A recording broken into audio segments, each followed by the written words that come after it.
Hey everybody, so here's another quick video.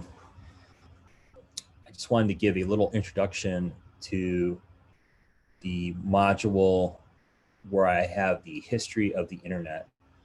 And this is part of one of your first assignments in the first module where I want you to create a very simple web page.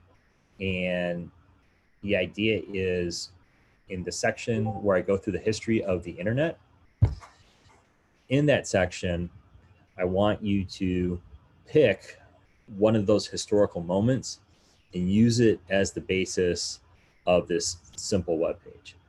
Now, I just want to say that I have a lot of information in this history, and maybe I'll add some more information between now and the next couple of days.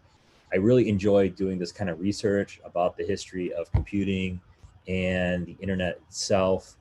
One of the things I've been working on is just a little personal project, and I'll do a quick share screen to show you what this is. So what you see here, give me a second, is this program called Scapple. And what it does is it lets you create connections. And so I've been very interested in the evolution of computing and digital art and the human imagination and quantum computing and how everything just kind of connects together. And I think it's kind of fascinating.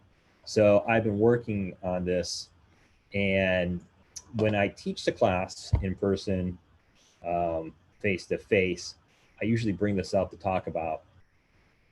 And I like to really start with Sputnik, because Sputnik is really the catalyst that allowed Eisenhower to realize that he needed something to fight against the Soviets and their progress, which basically, with Sputnik, the Russians created a satellite that could go around the world. And with that satellite came the possibility, since it could go around the world, that they could also launch a nuclear bomb, and that could hit anywhere they wanted. So that's what kind of launched Eisenhower to create something called ARPA, which became DARPA, which led to the development of the internet itself. And from there, I kind of established all of these connections.